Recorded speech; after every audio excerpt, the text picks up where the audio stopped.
हक़ीक़त इहा ई आहे त असां ऑडियो जा जेके शाइर हुआसीं असां पंहिंजे दौर में नालो कमायो ज़रूरु आहे, लेकिन एतिरी शोहरत बि न ॾिनी, इज़त बि ॾिनी, पर एतिरो असांखे दौलत नसीब में न आई। सही सिधी ॻाल्हि आहे। त छो त शाइर जेको आहे सो कलमकार जेको आहे सो हमेशह तकलीफ़ में आयो आहे। तव्हांखे सही ख़बर आहे त असांजे कलामनि ते फ़नकारनि घणो कमायो, कंपनियुनि घणो कमायो, दुकानदारनि घणो कमायो। ऐं अॼु ताईं मां तव्हां चवां थो, मां दावा सां चवां थो, असांजा कलाम ई ॻाईंदा हूंदा सिंगर, जेके पुराणा पुराणा हूंदा या जेके परफेक्ट सिंगर हूंदा उहे असांजा कलाम ॻाईंदा हूंदा। माहौल मटिजी चुको आहे, दौरु मटिजी चुको आहे, तमामु तकलीफ़ वारो दौरु आहे।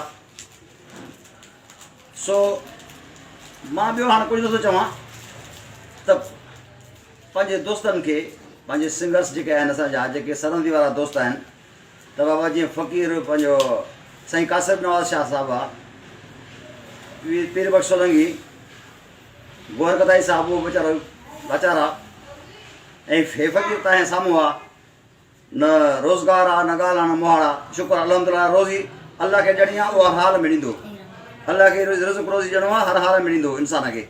जेको पथर में कीड़े कीड़े थो, इंसान खे बि ज़रूरु ॾींदो।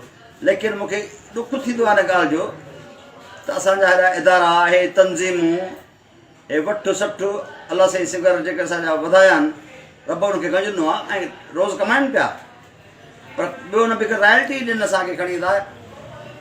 हिकिड़ो मदद थींदी आहे, माली मदद करनि, इहा बि उनखां नथी पुॼे। हर को नफ़्सानस जी ॻाल्हि, मां सही सिधी ख़बर आहे असांखे त कोई कंहिंजे लाइ कोन थो मरे, हर को पंहिंजे लाइ आहे।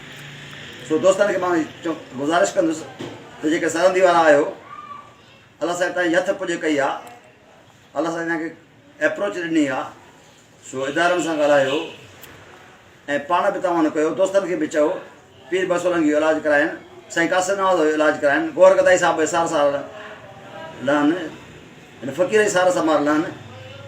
असांजो तव्हां ते जेको आहे सो ॿियो हाणे हक़ त कोन्हे को, लहणो त कोन्हे को, लेकिन असांजी हिकिड़ी इल्तिजा आहे, जेके तव्हांखे क़बूल पवे त ठीकु आहे। इहे वस वारनि ताईं असांखे आवाज़ु पहुचायो, तव्हांजी वॾी महिरबानी। अलाह तव्हांखे शादो आबाद रखे। Thank U very much.